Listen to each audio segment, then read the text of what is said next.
My lords, today we discuss the AdAkkaria Convention of Benevolence, a brand new and exciting precursor empire, and one who has appeared to have undergone a psionic ascension, seemingly melding psionics with shroud and storm technologies, creating something that was not even remotely benevolent.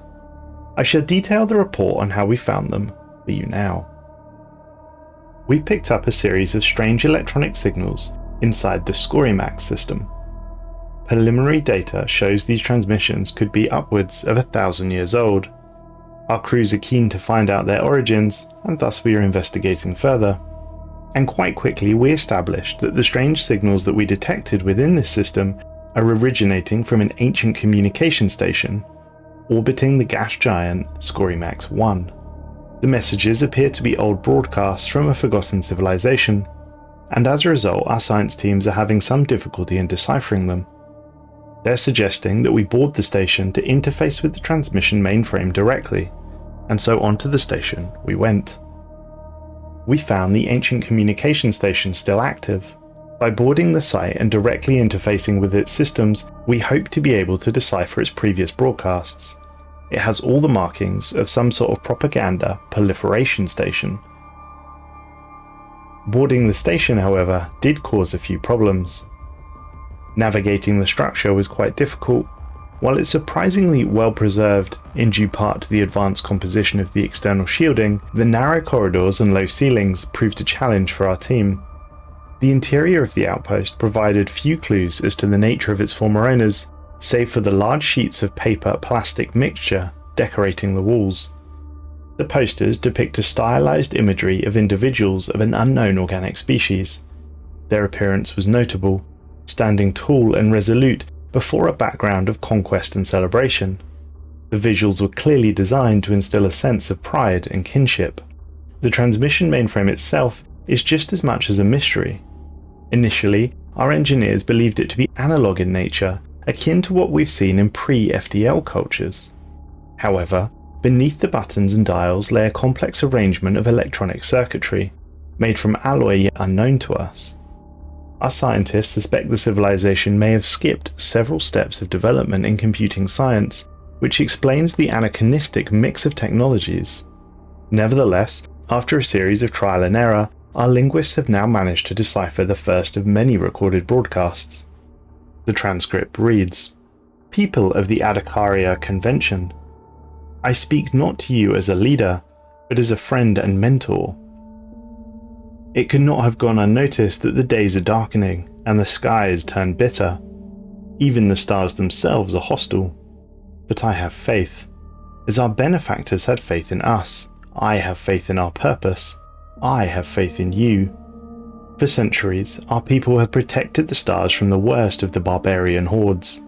It is our destiny to save the galaxy from these malicious forces, and our destiny is not going to be undone by a single setback.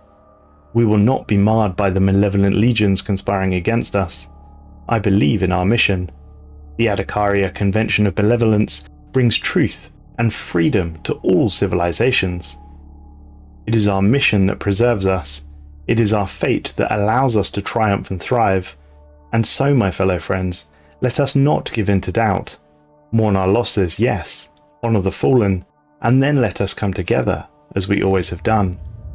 For our benefactors, for the AdAkkaria Convention, for benevolence."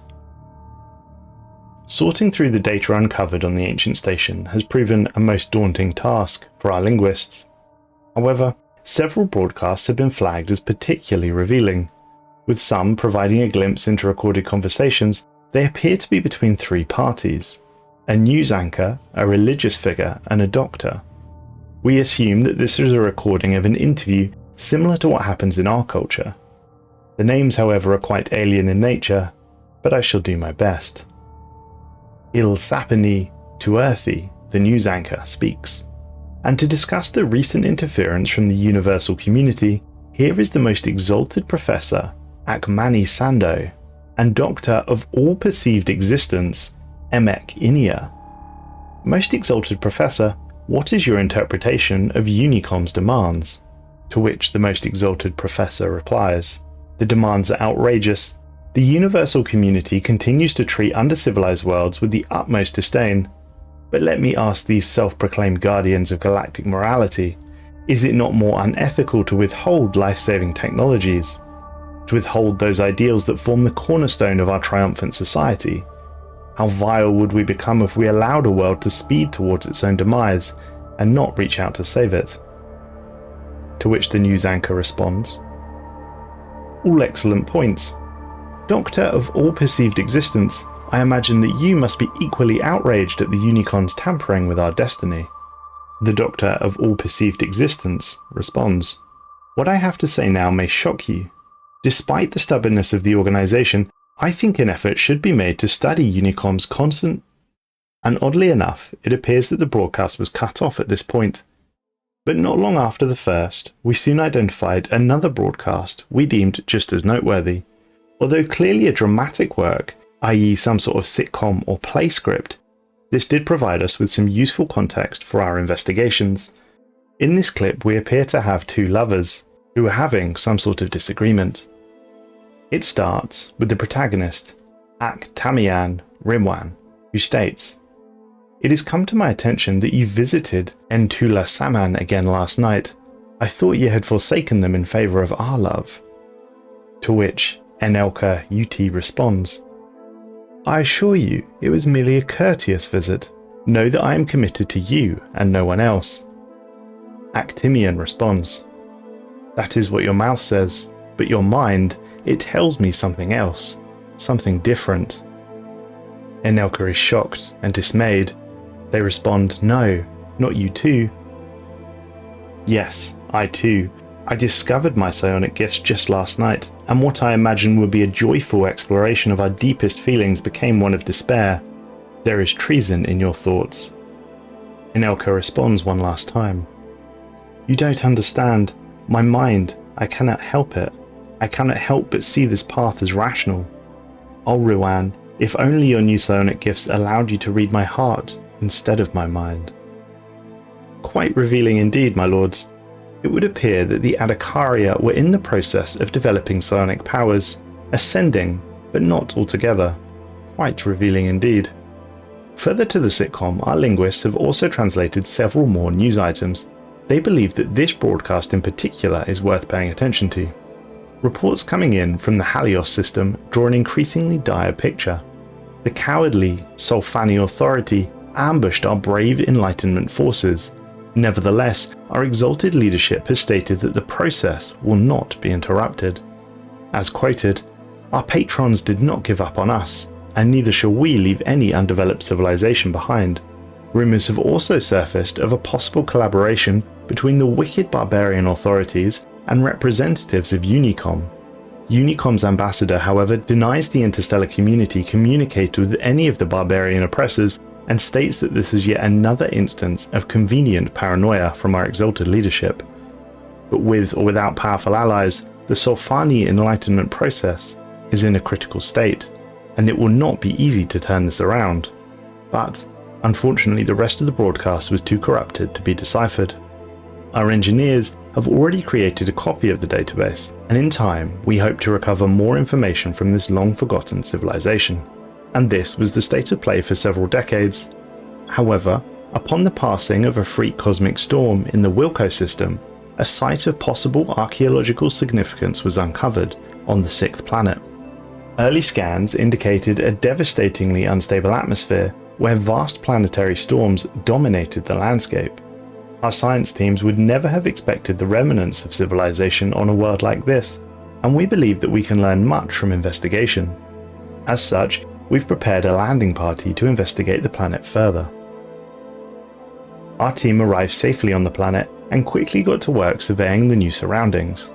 From the looks of it, the recent violent cosmic storm that plagued the system also uncovered enough layers of dust and soil to reveal the remnants of an old civilization. As our science teams delve into these archaeological findings, they were struck by the fact that the layers of sand covering the remnants were of an entirely different composition than the surrounding soil. Planetary scans indicated that these deposits come from a desert hundreds of miles away and could only have ended up here through great force, such as an extremely volatile planetary storm. Despite the strange weather conditions troubling the planet, our science teams have made great strides. But with every passing day, their discoveries have become increasingly baffling and disturbing. It began with the remnants of stonework and charcoaled organic materials.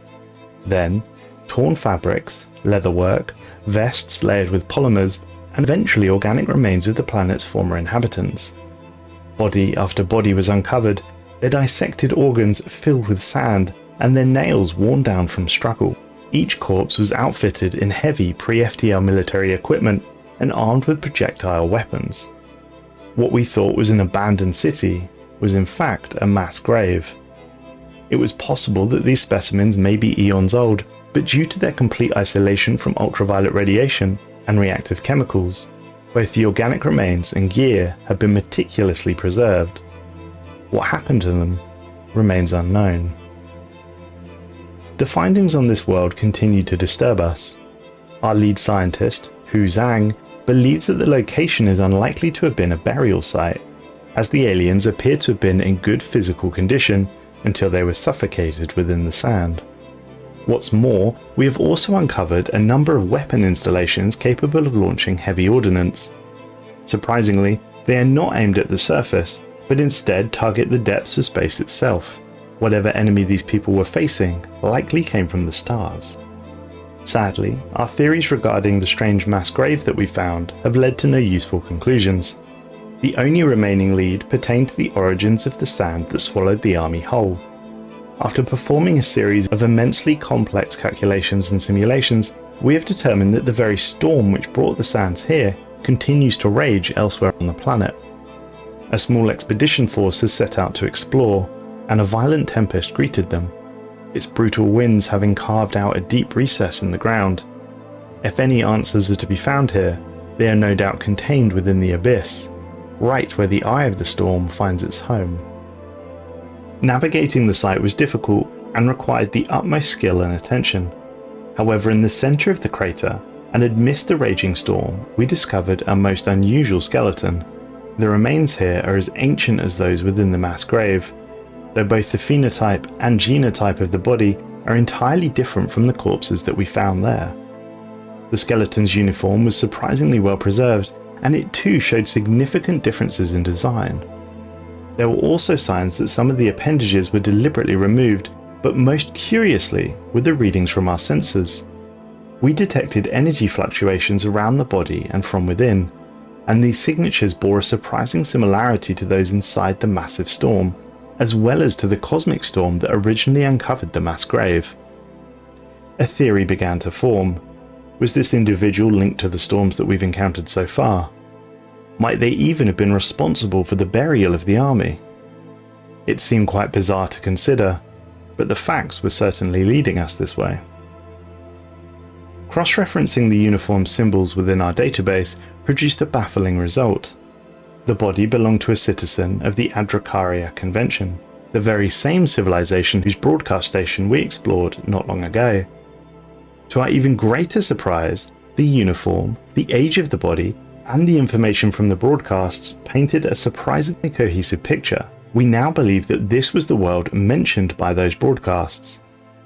With the linguistic knowledge from the propaganda station in hand, Hu Zhang deciphered the victim's name as Hathor Galon, and only moments later, the surrounding storm rapidly increased in size and intensity. Due to the weather's highly unpredictable nature, it became too dangerous to stay, and we were forced to abandon the world to the maelstrom. The trail of the AdAkkaria Convention grew cold once again. Several months passed, and we studied the storm in detail. We discovered that the energy signatures of the alien body and the planet-ruining maelstrom on Wilko 6 matched those of the cosmic storm responsible for unearthing the buried army. The scan log revealed a previously unexplored system that harbours corresponding fluctuations, and these signals were identical to the broadcasts of the AdAkkaria Convention. We are en route to investigate.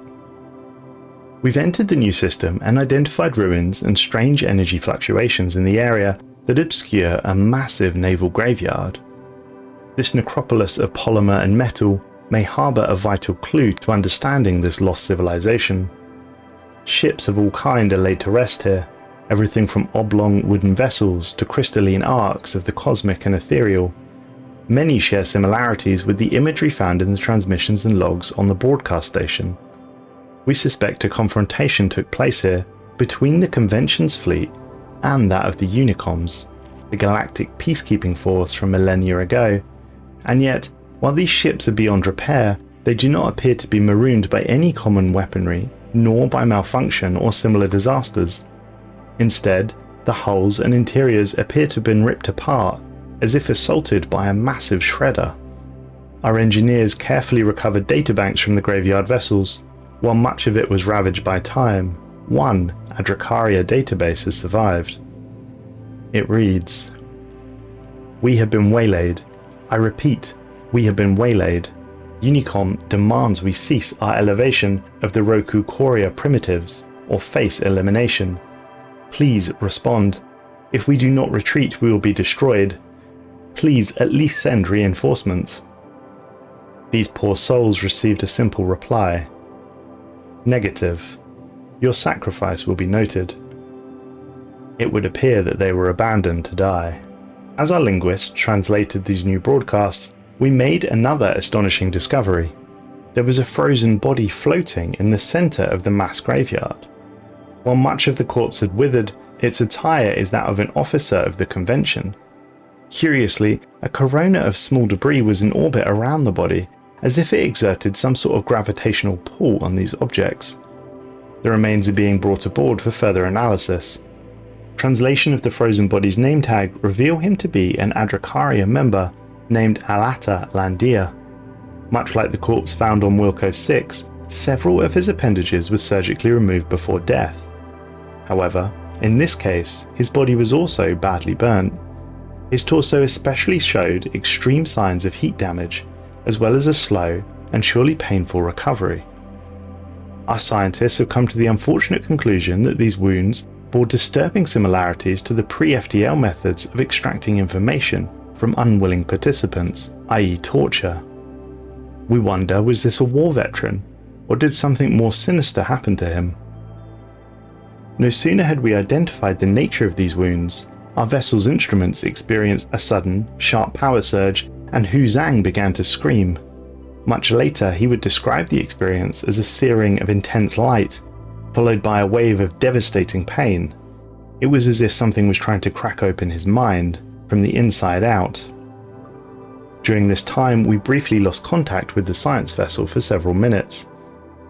No sooner had we re-established communication with the ship, we were subjected to the howling cries of its crew. Much later, after a relative calm had been restored, it was revealed that the alien body they brought aboard was responsible for the outcry. The corpse itself was exerting some strange power on their minds. Small objects rose into the air and began to orbit the body. Sections of the interior walls were warped and rent by the pressure. Hu Zhang managed to awaken from his catatonic state just in time to expunge the corpse from the vessel, and it was his quick reaction that also allowed the science ship to escape the sudden emergence of a cosmic storm. Had he not, the graveyard would have welcomed a new ship. As Hu Zhang recounted his experience, he noted something else. Whatever the source of the corpse's strange power, it also caused a very particular pattern to form on the vessel's command screens. He wonders, was this an attempt to communicate? A cry beyond the grave, perhaps? Sadly for now, we have no answers. After Hu Zhang's experience in the ship graveyard, our scientists are even more driven to discover exactly what happened to the AdAkkaria Convention. The data we gathered during our exploration of Wilko 6 and the flotilla graveyard revealed that the galaxy was littered with propaganda stations. And what's more, after a set of long discussion, we also suspect that the pattern observed in our navigation system glitching was a set of directions to a new, previously undiscovered system. The coordinates pointed to a planet in the newly discovered adSalivul system. We are sending Hu Zhang on a science vessel to investigate immediately, for this may give us more clues about what happened to the AdAkkaria Convention. At first we feared our investigation into this system led to a dead end. The directions pointed to a planet suffering from unstable magnetic fields of such a severity that its landscape was all but decimated. It was unlikely anything of value could have survived such an onslaught. However, orbiting the planet was an ancient habitat bearing architectural similarities to the AdAkkaria broadcast station. While hermetically locked from the outside, we were able to generate an entrance signal based on information recovered from the AdAkkaria database. It had been eons since anyone last boarded this station, and there was no way for us to know what was inside. The station was broadcasting a single message, followed by a bombastic jingle. It said, "Welcome to the Patriotic Institute of Exalted Benevolence." Beyond the airlock stretched a small network of tunnels. At last we found our way to a massive plaza lit by an artificial sun. Strangely, the architecture of the habitat was more akin to the suburbs found on certain residential worlds than a prominent science station. The habitat was built to house entire apartment complexes, shopping centres and schools, but also pleasure gardens, parks and other leisure facilities. This place was designed for luxury living, and now, however, it was quite abandoned. Not a single organic life form was detected within the entirety of the habitat, and so we continued to explore. But we were struck by the emptiness of this place and the bleak staleness of the atmosphere. The artificial sunlight experienced occasional glitches, covering the station in darkness, and while other electronic devices were largely operational, they too were affected by these same interruptions. But most curious was the network of surveillance devices found within the apartments of the habitat. It appears that every citizen was under strict supervision. Finding a security station of some sort, we hope, will provide more insight. It took us many days to traverse and index the city aboard the station, and to uncover its surveillance apparatus. The security station turned out to be entirely sectioned off for the rest of the habitat, requiring a different entrance code altogether. Here we found rows and rows of monitors still hooked up to the mass surveillance apparatus. Those still functional showed us every corner of the station, and yet they too were affected by these electrical glitches. Hu Zhang reported feeling agitated from witnessing the disruptions, as it reminded him of our previous encounter with the AdAkkaria Convention at the Naval Graveyard. But most disturbingly was our discovery of the central security hub. According to the alarming messages displayed on the screens, this habitat had been set to self-destruct. Our engineers assumed that whatever malfunctions were plaguing the city prevented the command from being executed. We swiftly deactivated the self-destruct routine and set our linguist to decipher any logs that we could recover. Curiously, this station's reports ceased almost a year before the last record recovered from the propaganda station. Our team of linguists did not take long to discover the purpose of the habitat. Logs and messages from citizens and staff alike describe investigations into the newly emerged psionic powers of the AdAkkaria citizens. All of those living here received invitations from the convention's exalted leadership to enjoy a life of luxury and self-expression aboard the habitat.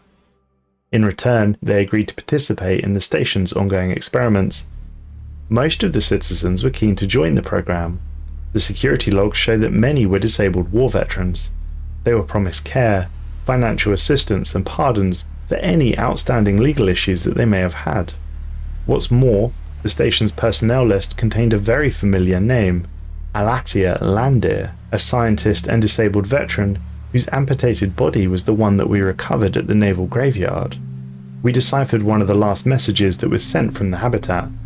It was sent by C. Danny, I Temper, to what we assume is a family member, though the relationship is unclear, but they share the same last name. The recipient was Sizul, I Temper. The message reads, "Hello, I'm alive. Sorry for the delays. Ever since the habitat is behaving strangely, so sending messages has been hard. They say it has nothing to do with that, but we think he was psionically gifted after all. As for me, I told you I wasn't really getting anywhere with all the previous, so they suggested trying out something more radical. Cosmic storms. I know what you've been thinking, but it's just one digit, and maybe I'll even grow it back. But the sensations I've unlocked when... All my love, Sidani." There is a note on the message. This transmission was censored. The next message was sent from a Hathor Galon, and it stated, Dear Adele, life has been treating me well. I met a few other veterans. We don't talk much, but we all know. It's nice not having to talk. Today I only had to think of lifting a cup, and I did it. I still miss my right appendage, but maybe this new life won't be as bad as I feared. I heard them talk about sending me to... Apparently I'm a psionic prodigy. I want to be deployed again. I hope to be home for Patriots Day. Let's meet up. This transmission was also censored. The next transmission is from an N. reader Dyrene, again to what we assume to be a parent or sibling, or perhaps partner. It reads, I stopped a fire with my mind. One of the other subjects went all hysterical for some reason and caused a fire to break out in the mess hall. Everyone else was just panicking, but we couldn't go anywhere. I was super scared, but then something happened inside of me, and I just made it go away. I saved everyone. Tell the elders I'm not an entirely hopeless case. This transmission was not censored, but blocked entirely. Most notably the second transmission, from a Hator Galon, we assume to be the same Hator Galon's body that we discovered previously. The next set of messages we have are translated a few days before the evacuation of the habitat. These are from a Supreme Doctor to a revered Admiral. And they state, Your last message caused concern here. Would you be so kind as to explain why, after supporting us for all these years without comment, you're suddenly threatening to shut us down? The Admiral responds, You've got to be kidding me. For months we've been sending you warnings, but I guess orbiting a capricious world must have caused some convenient amnesia. You are aware that Unicom is threatening our very existence, and with this war ramping up, I can no longer defend spending exorbitant resources just for you and your subjects to stare at cattle all day. I need tangible, applicable results. Now. The Doctor responds, Forgive us. We never received your earlier messages. Our station has been plagued by technical glitches. This must have affected our transmissions as well. Regardless, we need more time. We have processes and protocols in place. We can't just abandon them. The Admiral responds once more. You have 1 week, or else we will proceed to immediate shutdown. No ifs, no buts, no second chances. Results. The final message was sent from the Doctor to the Admiral. Attached you'll find a report of our recent accomplishments. These videos prove that cosmic storms can be influenced by our psionically gifted subjects. This could have staggering military applications. Given enough time, we can supercharge their psionic expression without having to subject them to physical and mental trauma.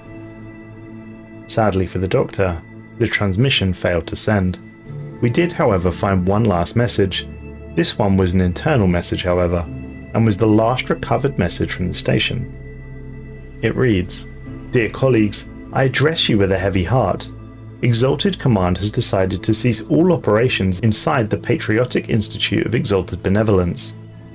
This should not be taken as an indictment of you or your work. It has been an honor to serve with each and every one of you. I know that you will have many questions, but in short, the expectations of Exalted Command did not align with our research aims.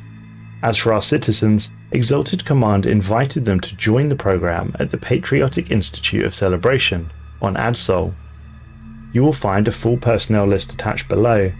Please inform your reports accordingly. As for the others, regrettably, the covert nature of our research means that the research participants will not be allowed to return to society proper.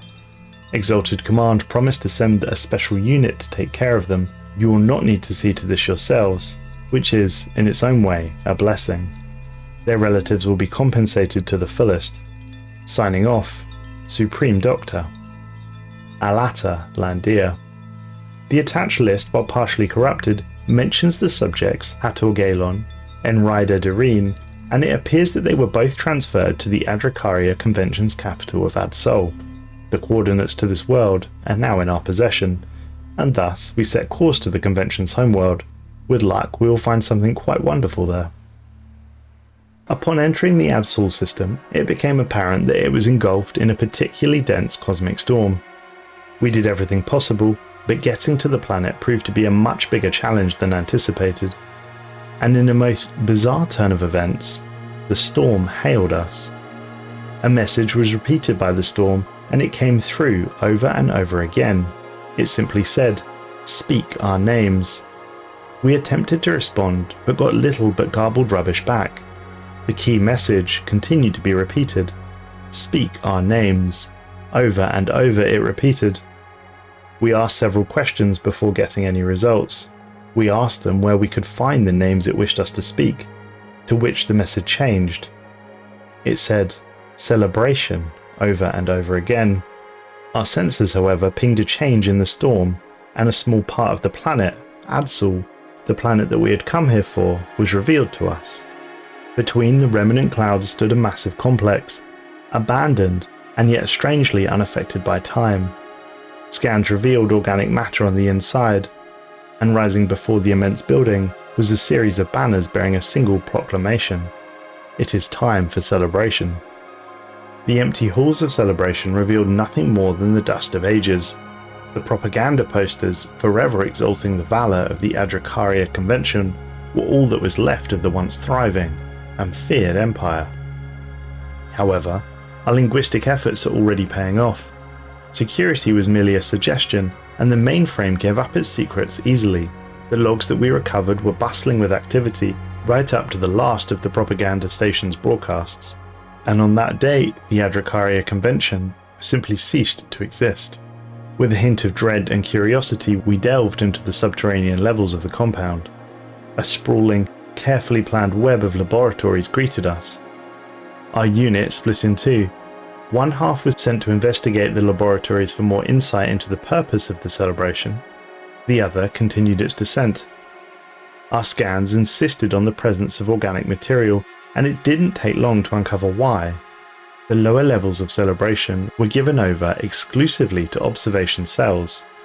The mummified remains of AdAkkarian citizens were still imprisoned in these cramped compartments. A digital interface next to each chamber offered each occupant's name, the phase of the trial they were subject to, and the observer's notes. Meanwhile, we recovered the following message. Our trial run in the Helios system was a complete and utter disaster. The initial deployment of the subject, known as Hathor Galon, went as planned. As soon as we were confronted by the Solfani barbarian forces, the subject lost control. While the Tempest wiped out the primitive armies, ours too were decimated. It should be understood that above all, these subjects are vile and disturbed. The sooner the Invocator is online, the better. All we can wonder at this point is what is the Invocator, and what was going on here. The dread and confusion we experienced at witnessing the remains of the victims was quite daunting, but so was our desire to comprehend the extent and purpose of the convention's experiments. In a stark and sterile tone, the AdAkkarian scientists reported what they had done to these people. Each victim was assigned a phase, and as the phases increased, so did the brutality of their treatment. Fire, electricity, maiming, deprivation of senses and sustenance. Nothing was too cruel. Everything for the sake of the glorious mission to maintain the AdAkkarian supremacy in the galaxy. Still, reports indicate that even these obscenities may not have ultimately killed the subjects. Much like with Hathor Galon, many seem to have simply given up. Just moments after our observations, Huzang collapsed. Between wails of pain, he screamed that something was breaking into his mind. Though stable for now, it seems as if some invading entity sought to instill him with radical insight. Huzang is keen to try again, believing the experience could ultimately have a profound effect. We allowed him to indulge, for the good of the Commonwealth, after all. As Huzang continued to observe the bodies, he described being able to hear a strange whisper. He heard a disembodied voice that called out with a great longing, and it told him, "We were loyal. We praised the convention and believed its mission. The storms kept calling us. They engulfed us, desired us. We did what they asked. They were talented and tenacious. They called us evil. They called us traitors. They killed our friends. This was meant to be a celebration." The whispers led us to a corridor labelled the final phase, but the more advanced security measures in place did not permit us access. It did not take us long to crack this security, and inside we found a recording of psionic whispers. They read, Get me out of here. Please. I was an upstanding citizen. My dreams are now nothing but an endless storm. It calls to me. I don't understand. We excelled at our tasks. Why are they doing this to us? Inside all of us lies power. They want to exploit that power. We mustn't give it to them. Nonsense. They're doing this to save the convention. We must comply. The satellites whisper to me. I can reach my mind now across the galaxy. I saw they designed something that they could do to anyone, anywhere. We will be saved. Just give them what they want. You don't understand. If they do this to us, they'll do it to everyone. We could unleash ourselves, but that means they'll kill us anyway. Once that thing is operable, they'll kill us all.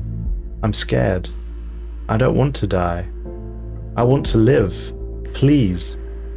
The final phase is speaking to me. They want to know if we agree. Disturbing indeed. We continue to explore deeper into the complex. We have discovered an enormous hangar. An incredibly complex constellation of wires, pipe, and electronics dominated the space. All of them led towards a massive, though empty, missile silo. For all appearances, this web has been connected to an object roughly the size of a corvette.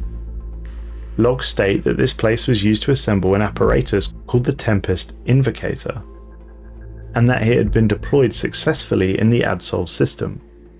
While contact with the Invocator was disrupted, the power supply remains in place. As we perceive the empty construct, the whispers began again. You see it, don't you? At first we did not know what they were building. We didn't know that they would dispose of us. Some wanted revenge. Some of us wanted to be free. Some felt the call of the storms. It had to end, you understand. We had to. We could not take it any longer. At last, Celebration reveals the last of its secrets to us, the final phase. In these hallways, desiccated husks of AdAkkaria personnel are laid spread across the floor, ripped to shreds by pieces of stone, metal and plastic. Something had raged within these corridors, decimating anything and anyone in its way. But the true horror was yet to come. Tight holding cells imprisoned half a dozen individuals. View screens described them as Invocator power supply, but these were clearly juvenile citizens of the convention. Their little frames surrounded by dozens of tubes and cables. The fluid within these cells kept them in a state between life and death, and their bodies were surrounded by a force only akin to the energies within the lingering storm of the adSul system. The few remaining screens jumped to life, each displaying one single request. Speak our names. Speak our names. We recorded the names of these young people. The last, however, gave us pause. Henri de Doreen, the individual from the Exalted Benevolence who had calmed fire with her mind. Now we had these names, we hoped that we could contact the cosmic storm once more. And so we left the planet and headed back into the swirling cosmic storm above. As before, the storm made contact with us. The voices scream at us. They would not stop applying pain, rage, grief, and fear. They were teeth. They were jaws. They were devouring, spitting us out, bringing pain and rage and grief and fear. We unraveled. We uncame. We became pain and rage and grief and fear. Indulgent, entitled and merciless and proud, cruel and driven, we brought death and suffering. We had to. We travelled the broadcasts, corrupt the signal, corrupt the minds, white out, grey out, black out, succumb to the darkness, scatter across the stars, and never heard of again. We are a shield. Shield you. We formed a cradle. Cradle it, and rock it into oblivion. Sleep. Perish, Tempest Abominator, and never wake again. Speak our names. Speak our names. Speak our names now. We recited all the names we found during our excavation, and as we spoke the last one, the storm fell silent. Several minutes passed before we heard from the storm again, and it said, "We can think again. So many voices around us, so many unique people. You have returned our sanity, yet providing our names to us gives you a hold upon us. What do you require from us? Please let us go." It would appear that we had a choice to make. We could free these poor trapped souls, or we could force the storm to submit its powers to us and gift us the Tempest Invocator that had enslaved them since death. We chose to force these poor souls to submit, and we took the Tempest Invocator as our own.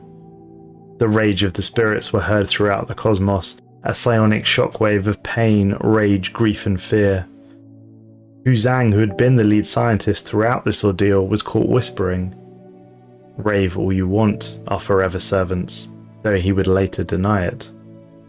The storm wreathed and seethed in its impotent rage, yet it could do no harm to us, or the Tempest Invocator. We commanded the voices trapped within to provide us a way through the maelstrom, and we claimed the convention's greatest achievement as our own.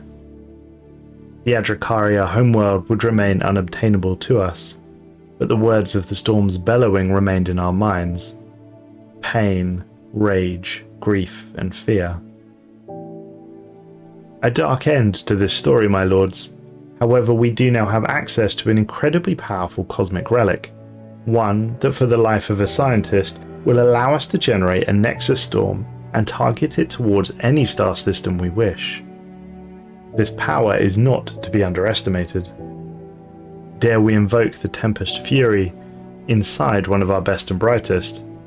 For the glory of the Commonwealth, sacrifice must be made. Thanks for watching, folks. If you want to learn about the other new precursor, the Initian Traders, then please click the video on screen now.